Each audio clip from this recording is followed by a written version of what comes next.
Dell. Hey, Hey, how are you? Kim. Sorry. How are you? I'm very good. Just getting geared up for a webinar this afternoon around personal branding. And because I've never really, well, in this incarnation of my career, I've never really worked in a big corporation. And so the other day, it led me to a really interesting conversation with you around personal branding and how to build your personal brand in a corporation, right? And this is something that you've built, 30 years of your life. I shouldn't say that, but you don't look that old, yeah? But I am that old. no, don't say that. But you've built an amazing career. You've created huge success for yourself and for the businesses that you work for, right? So I had to just ask you the question because our publisher that we work with, who's putting on this webinar this afternoon, they deal with KPMG, Lidl, banks, pharmaceuticals, engineering firms, like huge businesses. And so I was a little bit out of my depth. I'm not going to lie. So I thought, well, who do I know who is really knowledgeable about building a personal brand within a corporation and then taking that brand outside of the corporation? So because the first question that I think people really need to know the answer to is it possible to have a successful career without developing an authentic, personalized brand? So, in my opinion, and it's purely my opinion, no, because we have a brand whether we own it or not. And our brand is basically, what do people say about us? So, what are people's thoughts when they come up with your name? And as a leader, I promise you, everyone has thoughts. Everybody is thinking about what they think you stand for, how they think you show up, how you lead. So, I didn't realize it was personal brand. I'm still not 100% certain on it. But I did realize for many years that I had to be me. I had to be who I was and take my whole self to work if I wanted to be able to lead effectively. And once I stopped trying to be something I wasn't, I spent a lot of years looking around at all these amazing, very well polished, very well pulled together corporate people and thinking, oh, it's really not me. I mean, I spend most of my life like a hyperactive puppy dog. And I am probably just a little bit more high energy than people really want. But it is who I am. And I remember deciding that actually, it was too hard to do the jobs that I wanted to do and to try and be something that I wasn't. So I was just going to start to be me and focus on doing the job and hope that I would be enough, which probably fueled my imposter syndrome. Which we know I had for a lot of years, because it was like, but you're not enough. Why on earth would you take that as a ridiculous stance of where you're going to go? But what it taught me was that actually all my agenda ever was, because I think this is where sometimes we get ourselves muddled up, is we think about our brands, but actually often the challenge is our agenda. So we might have a personal agenda, which is to get promoted, to be seen to be better than everybody else, to whatever our personal agenda is. And I guess I made a career of not having a personal agenda.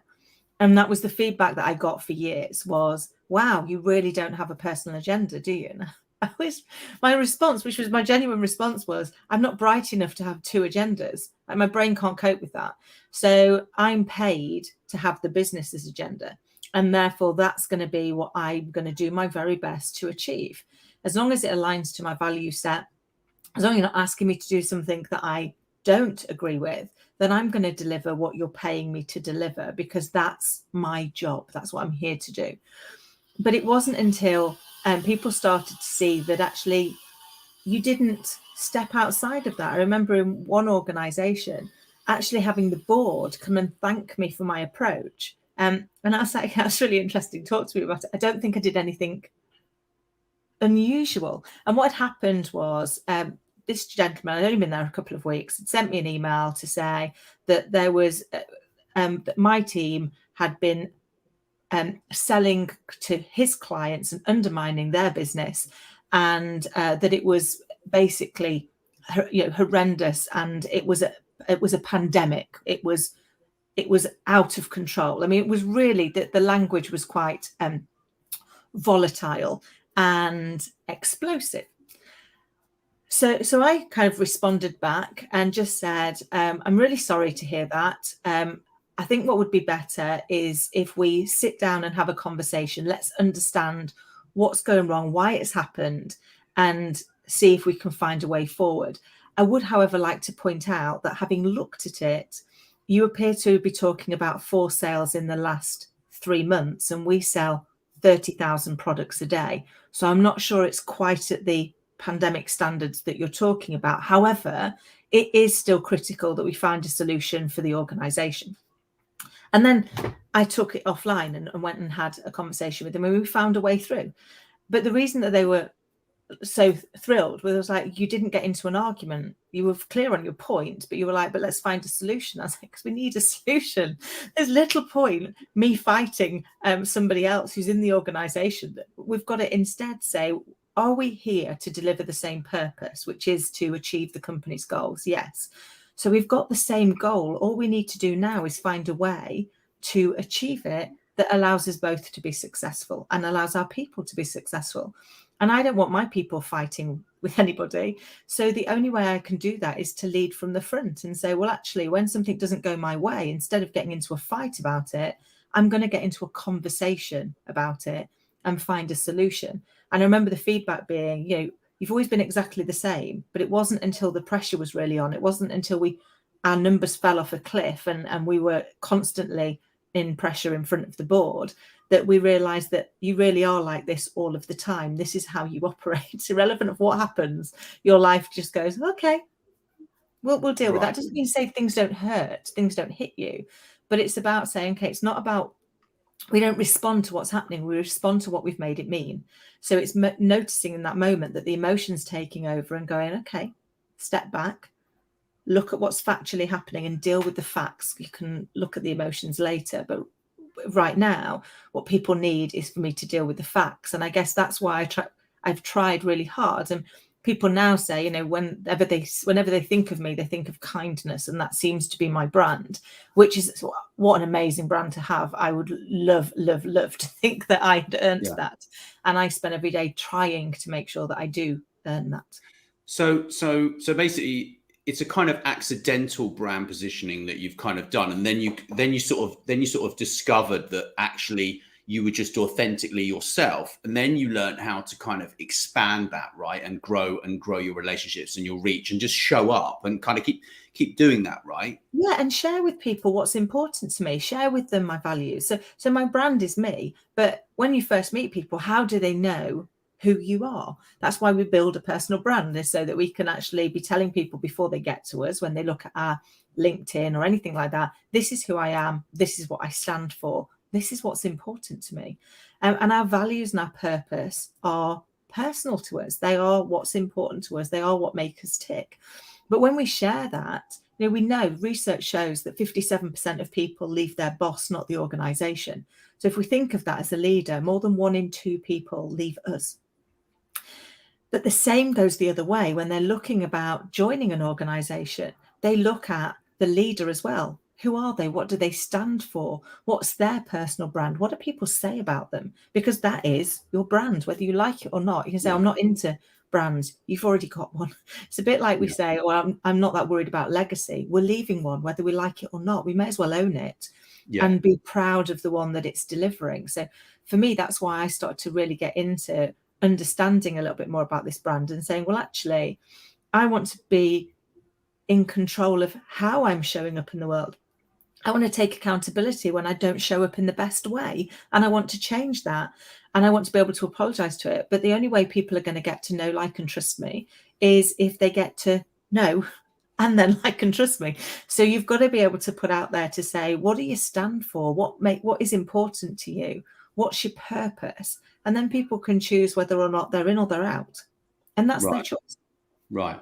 So with all the abundance of like these social platforms and like all this information available online, how do we manage our digital footprint effectively without spending too much time on it in order to have like a less stressful day-to-day life? Because you're mega busy, you're working in a number of different organizations. We're building a business together. You're coaching people. You're a full-time parent. Excuse me. So how do you do that and manage it without it like stressing you out, right? it's a great question, and sometimes I've got it really badly wrong, and oh bless you. So sometimes I've got it really badly wrong, and you panic and you think, well, I've got to be on everything all of the time. And one of the things that I've learned, particularly in the last 18, 20 months, is to be more compassionate with myself and say, do you know what? Just like everybody else, you're doing the best that you can. And we're living in a world that's changing. So if I move this back to say, even a year ago, I would be really stressing right now at the fact that my little girl is currently sat downstairs drawing me a picture while we have this 10-15 minute chat. And she may well come in, because I've said to her, do you know what? If you need mummy is right here. I'm in the next room. You just bob in and you see me. That's been a massive shift for me, because I would have thought before, oh, that's not very professional. Now I think actually people do business with people, and people understand that we've got all of those different opportunities and challenges, and it doesn't stop me doing my job. I'm very fortunate with the organizations that I work in. She's bobbed into a few meetings, because do you know what? That's what we're living with at the moment, with the varying options that are available for childcare. So people get used to it. They don't mind. She sat in a book launch not so long ago, completely dressed head to toe as Elsa. I mean, we'd got tiara and everything. If you're going to go to a book launch, I mean, make a statement. Why not? But actually, it was around those parts of saying, I can do both. What I can't do is do both of them whilst criticizing myself for not being perfect, because we're not perfect. And I've always known I wasn't perfect, but I still strived to be it. Whereas now what I'm learning is to strive to be the best that I can be, to strive to be a better version of me yesterday, but to no longer hold myself to an unattainable desire to be perfect. Yeah. Well, that's fantastic.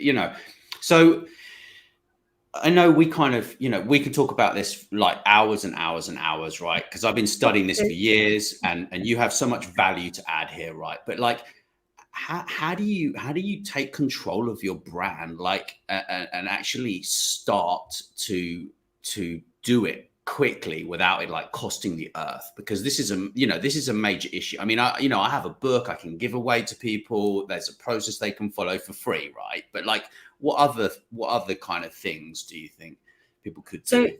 So I've read your book, and it's amazing, and it's packed full of really useful and really usable, actionable steps. And I think that's the piece. It's about, sometimes it's knowing where to start. So I think finding something like that book, or looking on the internet, what are some actionable steps? For me, one of the things was to write down what's important to me.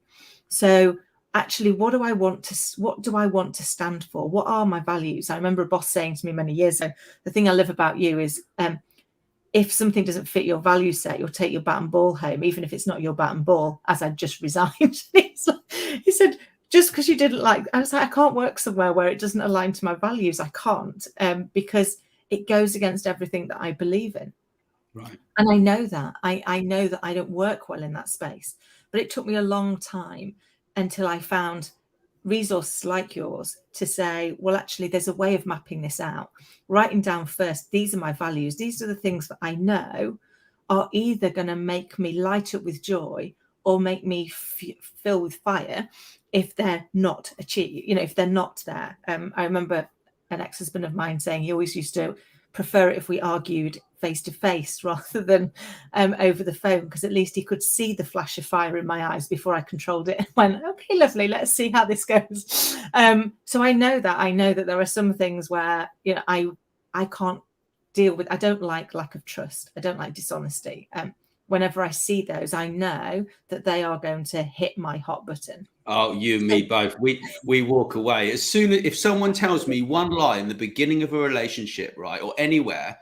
First of all, I'll just walk away straight away. Yeah. If they give me even a white lie, I'll just be like, hold on, you said you were talking to so and so, and they don't even know who you are. Like, that doesn't work for me. No, because it's got to be built on trust. Yeah. And that's why, if you get it wrong, you go out and you say, I'm really sorry I got it wrong, because I don't want to undermine the trust. I didn't do it purposefully. Doesn't mean to say we don't make those mistakes, but we own them. So I think, knowing what those parts are, and then saying, actually, a bit like setting our goals. And I guess we've talked a lot about goal setting. It's about what is it I'm trying to achieve and what is it I want to be known for. Having a goal about you and your brand and how you show up really helps. And thinking about how you align that. I mean, obviously mine now, it's one of my businesses is my business. So it is my business, my brand. But actually, I'm very conscious that that is also true of the business we're building together. And because that is us and our brand, and it's a combination of the two of us, but also how I fit into the organizations that I'm working alongside or working within, to say, actually, how do I make sure that my brand stays aligned? So it doesn't shout at their brand at all, but actually that we complement each other. And it really has helped me define who I will work with and who I won't work with, because it needs to have that alignment. And as a coach or as a leader, you want people to buy into you, to who you are, to how you're going to help them, to how you're going to show up. And therefore, they're going to take that by looking at anything they can find about you, and they're going to predetermine what they feel about you, who they think you are. And that basically is your brand. So if you don't like what people are saying about you, it's time to take that control. So I think either getting some free resources, or actually, for me, one of the beauties was sitting down and spending time with somebody who could just coach it out of me, because it's very hard to determine who you are.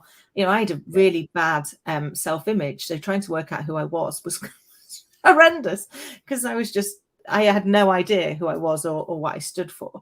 And my view of my world was very different to everybody else's view. So one of the great tips somebody got me to do many years ago, and it really helped, was to go and ask 4 or 5 people that I knew and respected. So friends, family, colleagues. Could they tell me the 1 or 2 things that they really admired about me, and the 1 or 2 things where I got in my own way? And it was such an eye-opening experience, because I got back almost unanimously brave and fearless. And I was like, I don't really understand that. I live every day in fear. I live every day in fear that someone's going to think, oh my goodness, they put a hairdresser on the board. She shouldn't be there. She's not good enough. At the time, my imposter syndrome was raging out of control. And I had to go back to them and say, I'm really sorry. I don't get brave and fearless. You're going to have to explain to me, because I don't understand. And I'm really trying to understand so that I can help and I can improve myself. And they came back and they said, Kim, you literally will up sticks and move to an area where you know nobody to do a job you're not even certain you can do. We would say that's brave and fearless. And I was like, it's interesting. I thought it was flighty and a little bit stupid. That's quite a wealth of difference. Flighty and a little bit stupid, brave and fearless. Same activity, same actions were being taken, same results were being shown, but what a different viewpoint, what a different vantage point. And that's when I realized that actually maybe I could just borrow their labels. Maybe if I swapped flighty and a little bit stupid for brave and fearless, how would that change? It wouldn't change how I showed up, because clearly I was already showing up, but it would change how I felt about myself in that showing up. So for me, getting that external view of the world, and I still regularly do it, to just check in with myself, allows me to better understand where I'm doing well and where I'm not aligned to where I want to be. And it gives me an opportunity to make those changes. Yeah, well, Kim, you've been so generous with your time, and go and play, and do whatever, right? Like, because I know Scarlett's kind of off, and it's been absolute joy as always. And thanks to everyone for watching. We're going to outline a load of resources around this. So the link will be brandinggrader.com. But at the moment, and also we're going to be putting some personal branding offerings into the Elite Coaches Club for coaches and executives and anyone else that really wants to expand what they're doing and really have an impact in the world. So, if you click the link, it isn't there yet, it's not working yet. Well, that's my fault. I haven't quite done it. I'm doing it in a minute, and I've been trying to, and I'm nearly there. And it's, one of these things. And I feel your pain, my lovely, because we've been doing it this morning. And what I would say is good luck this afternoon. You are going to nail it, my friend. And if anybody gets a chance to go along and look, it's going to be an amazing webinar packed full of really actionable advice, really actionable steps. And it's all for free. Yeah. Thank you, Kim. It's been fantastic. Thanks, everyone. You are. Bye. Thanks for listening to Master Mindset. Please don't forget to follow wherever you listen and tell your friends.